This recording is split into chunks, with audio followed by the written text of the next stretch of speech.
Hey folks, Ed from Brain Pulp TV, and as of this recording, it is the release weekend for M19, the newest expansion from Magic the Gathering, and Wizards has come out with not just 2 new Planeswalker decks, but 5, one for each color on the mana wheel. Yes, these Planeswalker decks are all monocolored. So normally I open these up on or closer to around the pre-release weekend. I usually pick up the decks then. Wasn't able to do that quite as early as I normally am, so sadly this is a little bit late for the channel, but still, I enjoy opening them up. Hopefully you guys still enjoy watching it. And today we are going to be opening up the Mono White Ajani Wise Counselor deck. Now what I'm gonna do is I'm gonna open this up, I'm gonna go through the deck, each of the cards. I'm gonna talk a little bit about how I think the deck itself is supposed to run, sort of give you an idea of the play style with this deck. And then by the time I'm done with the 5 different videos for the 5 different Planeswalker decks, hopefully you'll have sort of an idea, if you do want to pick up one of these decks, which one is the deck for you. So now, without any further ado, I'm going to open this up and show you what's inside. Okay, so here we go. Now, one of the things, as you can see actually right here, it includes 1 booster. Now, this is different from the previous Planeswalker decks in the fact that they all had 2 Planeswalkers. They had 2 booster packs included. So there's going to be 1 less booster pack, but these also are at a slightly reduced price compared to what the other Planeswalker decks, at least they're supposed to.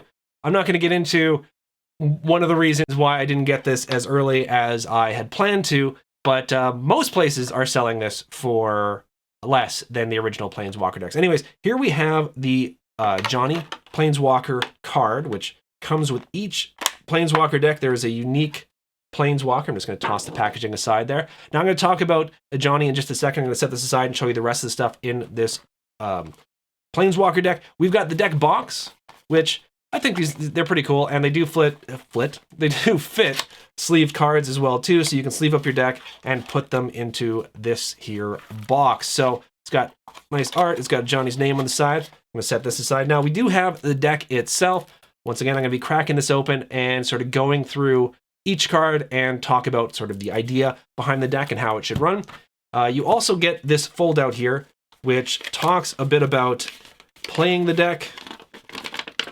It used to have a deck list, it does not anymore. It also goes over some of the terms that you're going to possibly see on these. Not possibly, you're definitely going to see these particular terms on the cards. So it does give you a bit of information for relatively new players. So I'm going to set this aside.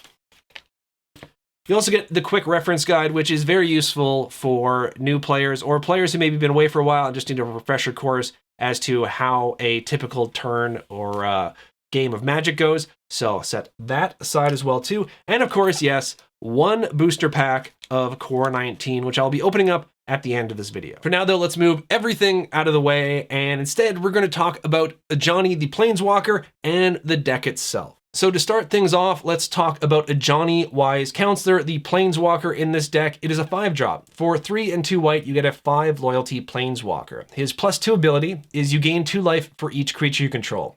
His -3 is creatures you control get +2/+2 at the end of turn. And his -9 is put X +1/+1 counters on target creature, where X is your life total. So I'm guessing, just based on the Planeswalker alone, I'm guessing this is going to be a White Weenie style deck. Now, for those of you unfamiliar, White Weenie style decks, basically the idea is to try to take out your opponent by flooding the board with a bunch of smaller creatures, which you can then use something like this to pump up and overwhelm them before they have a chance to build a defense. So once again, that's just based on the Planeswalker. Let's open up the deck and see if that actually fits with my guess as far as how the deck is going to work. So the way I'm going to work this is I'm going to talk about the creatures in the deck first, and then I'm going to talk about the other spells you'll find. Now to kick things off, we have a 1-drop in the form of Court Cleric. So for 1 white, you get a 1/1 human cleric with lifelink. Court Cleric gets +1/+1 as long as you control an Ajani Planeswalker. Very typical of the Planeswalker decks that there is a creature within the deck that gets better if you have the Planeswalker from that deck on the battlefield. So this is a very common type of creature that you will find in each of the Planeswalker decks, and these are exclusive to the Planeswalker deck. Now moving on, we have another 1-drop. It is a Rustwing Falcon. It is a 1/2 bird with flying. So once again, this is already fitting in with my guess that it was going to be sort of a White Weenie deck based on what Ajani could do. So you've got 3 of those in this deck. So moving on up to the 2-drops, we have Ajani's Pridemate. Now this is a 2/2 cat soldier for 1 and a white. Whenever you gain life, you may put a 1/1 counter on Ajani's Pridemate. So sort of a sub-theme to this deck is life gain, which there are certain decks you can sort of build around life gain. A lot of the time, I'm not super crazy about putting a lot of life gain in a deck unless the deck is sort of built around it. Though lately, there's been a lot of red aggro. There's been a lot of aggro decks that I've been facing. So maybe a little bit of extra life gain in a deck is not such a bad idea anymore. Anyways, you get 2 copies of that. Next, you have the Cavalry Drill Master. For 1 and 1 white, you get a 2/1 Human Knight. And when it enters the battlefield, target creature gets +2/+0 and gains first strike until the end of turn. So small creature with a bit of a trick attached to it. Still very much going along with this white weenie theme. I'm actually liking this deck a lot. I used to play a lot of white weenie decks when I was sort of into playing standard decks, and this is sort of right up my alley when it comes to that form of a deck. Next we have Orskos Swiftclaw. Not sure at all if I'm pronouncing that correctly. Another 2-drop. This time though, it is a 3/1 vanilla cat warrior. So vanilla, for those who don't know, just basically means that it's just a card with no extra abilities. It just hits the battlefield as a creature, and that's what it does once it's there. So moving on, another 2-drop, a Silverbeak Griffin for 2 white gets you a 2/2 flyer. Now, pretty much cemented into the fact that this is definitely a white weenie deck. And if that hadn't been enough of a clue, we have a card which I'm really, really glad is actually back in standard. I'm a huge fan of this card. One of the very first decks I ever built was built around this card. We have Mentor of the Meek. For 2 and 1 white, you have a human soldier 2/2, and whenever another creature with power 2 or less enters the battlefield under your control, you may pay 1. If you do, draw a card. A great bit of fuel for a deck that constantly wants to resupply its hand and get more small threats onto the board. So Mentor of the Meek is one of the few rare cards that you will find in the Ajani Planeswalker deck. And there is only 1 copy of it. So next up, we have another 3-drop. This time it is Pegasus Courser. It is a 1/3 Pegasus with flying, and whenever it attacks, another target creature gains flying to the end of turn. Nice way of sort of sneaking in some damage, which may not have normally been able to get through. Only get 1 copy of that in this deck. Moving on with the 3-drops, we have Militia Bugler. It is a 2/3 human soldier for 2 and 1 white. It is vigilant, so attacking doesn't cause this creature to tap. And when it enters the battlefield, look at the top 4 cards of your library. You may reveal a creature card with power 2 or less from among them and put it into your hand. Put the rest in the bottom of your library in random order. So obviously, from what we've seen so far, this is a great way of getting an extra creature into your hand, maybe when you're sort of running low. So it is very useful in this deck. You get 2 copies of that. Next up, we have the first 4-drop. Now, previously, it's all been 1, 2, and 3 drops. You can see where the mana curve is mostly with this deck when it comes to the creatures, but you do want a few larger threats for later in the game. Not that this is a larger threat, but we're starting to slowly creep up there. Anyways, we have Dwarven Priest. For 3 and 1 white, you get a 2/4 Dwarf Cleric, and when it enters the battlefield, you gain 1 life for each creature you control. So once again, the life gain sort of sub-theme to this deck as well too works with a large army, a large smaller army that is going to be hopefully flooding the board at the point when this can hit the battlefield. So you're going to have 2 copies of that. Next up, we have a 5-drop, Herald of Faith. Is a 4/3 angel with flying, and whenever it attacks, you gain 2 life. Once again, life gain sub-theme. You're going to have 2 copies of that. Moving on, we have one of the other rares that they have in the deck, Sarah's Guardian. I'm so used to saying Sierra, even though it's not the right pronunciation, so no need to let me know. It is Sarah's Guardian. For 4 and 2 white, you get a 5/5 angel creature with flying. Also has vigilance, and other creatures you control have vigilance. So if you get to a bit of a late game with this deck, and this is able to hit the board, this could have a huge impact on the battlefield. Moving on, we have for a whopping 7 mana, a 3/3 Meteor Golem. Now it's an artifact creature, 3/3 for 7, sounds ridiculous. However, it also has the ability of, when it enters the battlefield, destroy target non-land permanent an opponent controls. So really just think of it as a 3/3, and for a bit of extra cost, it also has some straight up removal attached to it. So it can be very, very useful, even though for this deck, it costs an awful lot. This is especially great in the late game when there might be a very large threat or any type of threat, whether it be a creature or enchantment, anything non-land on your opponent's battlefield, which is causing you problems, this can come crashing in and deal with it quite handily. So moving on from that, we are now going to go into the non-creature spells. Okay, so here we have Revitalize. It is an instant for 1 and 1 white. You gain 3 life, you draw a card. Now, it's okay, it's card draw. I'm not super crazy about cards like this, which are just life gain. I mean, I realize it replaces itself, right? But I'm still on the fence. I'll have to see how well this works in the deck. But these types of cards, I'm not super crazy about. Doesn't mean they're bad. It's a personal opinion. So I'm not super crazy about this. There is only 1 copy in the deck. One card I do quite like is Mighty Leap. For 1 and 1 white, is another instant, and target creature gets +2/+2 and gains flying until the end of turn. So once again, pumping up one of your little weenie creatures. You can use this as sort of a trick on the blocking phase of your turn, where you need to block a flyer. Out of nowhere, all of a sudden, one of your creatures can out jump up and do so and be much bigger than they normally are. So you get 1 copy of that. You also have an Aura enchantment. For 1 and 1 white, you got Knight's Pledge, which is enchanted creature gets +2/+2. Just nice, solid, cheaply costed aura, which is going to help pump up those little weenie creatures you have. Now, all of these are sort of one-ofs in the deck, which is fine. Maybe it's something that you might want to add to. You might want to add more cards like this to the deck, but for now, there's only 1 of each of those. And as well, too, as you can see, they're lower costed as well, too. So it really goes with this nice low sort of mana curve that we've got going with this deck. Next up, we have a 3-drop. 2 and 1 white gets you Luminous Bonds. It's an aura enchantment. Enchanted creature can't attack or block. Not sure why they just don't include Pacifism, which costs 1 less and does exactly the same thing. But still, okay, this is an alternative. It's better than not having Pacifism at all. It just costs 1 more than Pacifism, which I'm not super crazy about. We also have Inspired Charge. It's an instant for 2 and 2 white. Creatures you control get +2/+1 until the end of turn. Typical card you'll see in a white weenie style deck. So you flood the board, you have a bunch of small little creatures.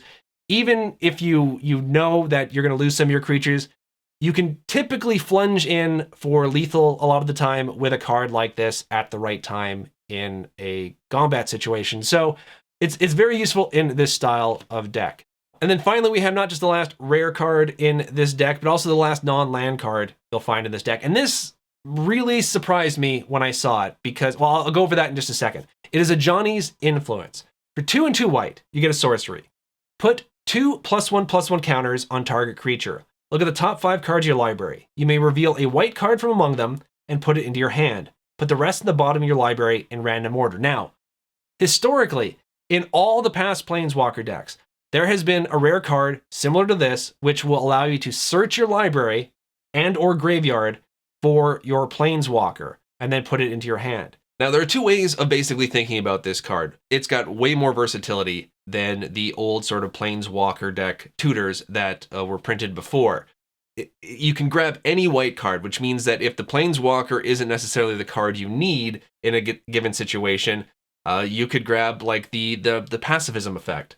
And that may be more impact in the game. So if I was just building a white weenie deck, I would definitely have a card like this in the deck rather than one which would specifically tutor out a Planeswalker. So in that sense, I do like the new direction that they're going with these replacements for the tutor cards. But at the same time, if you're new to play and you just want to play with your Planeswalker, this card doesn't give you the same ability that the old ones did. So there's only 1 copy of your Planeswalker in this deck, and the one good thing about the old tutor cards was it would allow you to bring your Planeswalker back from the graveyard if you did lose it in battle. So personally, I do like the new cards a little bit better than the old cards, but they do sort of lose something when it comes to the actual Planeswalker decks themselves. There's 2 copies of that, and the rest is you get 25 planes in this deck. So that is the Ajani Planeswalker deck. Okay, so now that we've talked about the Ajani Planeswalker deck a bit, and I'll give you my sort of final thoughts and rundown of it near the end of the video. Let's just go ahead now, though, and open up this single pack of M19. Okay, here we go. Let's see what we get. Now, there was some interesting reprints. I'm gonna go over each card. I'm going to read off each card, not fully, but I'll just read off the title of each card because there's only a single pack, so what the heck. We have Catalyst Elemental. Hey, another Rustwing Falcon there that you could add to your deck if you wanted to. Tolarian Scholar. We have Act of Treason, a card I actually like the design of. Highland Game. Bog Stomper, great name for a card, even if it's just a vanilla creature. Naturalize with some really, really cool new artwork to Naturalize. I love the artwork in this version of Naturalize. Any deck that I may run Naturalize, I'm probably going to replace it with this particular bit of artwork. I'd love to get this in a foil as well, too. We have Luminous Bonds, which is less than great pacifism. Vampire Neonate. Aven Wind Mage. And our first uncommon is Reclamation Sage. For 2/1 green, you get a 2/1 elf shaman creature, and when it enters the battlefield, you may destroy target artifact or enchantment. Our next uncommon is Aether Tunnel. For 1/1 blue, you get an aura enchantment. Enchanted creature gets +1/+0 and can't be blocked. And our final uncommon is Departed Deckhand. For 1/1 blue, you get a 2/2 Spirit Pirate, and when it becomes the target of a spell, sacrifice it. It can't be blocked except by spirits, and you can pay 3/1 blue, and another target creature you control can't be blocked this turn except by spirits. And our rare card is Dragon's Horde. It's an artifact for 3. Whenever a dragon enters the battlefield under your control, put a gold counter on Dragon's Horde. Tap it, remove a gold counter from Dragon's Horde, draw a card. Tap it to add 1 mana of any color. I was actually going to pick up one of these for my Dragon Commander deck, so I'm quite glad that this is one of the rare cards that I was able to open up in one of these packs. And we have a Tranquil Expanse as our land. So it enters the battlefield tapped and can be tapped for either green or white. And finally, we have a zombie token. I really do enjoy this artwork. By the way, I am going to mention this with each of these openings.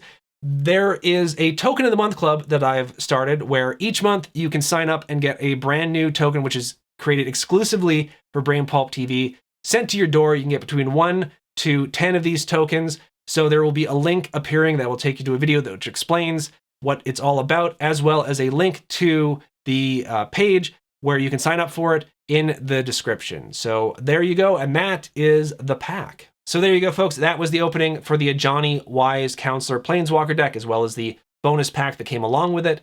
Now, my overall thoughts for this deck, keep in mind, I do have sort of a soft spot for white weenie decks because that was a archetype that I used to play a lot back in the day. So I do kind of like this deck. Now, as I said before, this replacement for the old tutor cards that you would see in the previous Planeswalker decks, it's a more well-rounded card. It's not the tutor card that we're sort of used to. Now, change is good a lot of the time, and I'm going to have to play around with these decks to see if these cards are a bit better in these decks than the old cards, which would grab you your Planeswalker. But overall, though, I do like the deck. It's not going to be as powerful as... It's not a challenger deck. They're not challenger decks. They are what they are, and as long as you sort of keep that in mind when you're buying it, it's a beginner product. It's to get people used to Magic.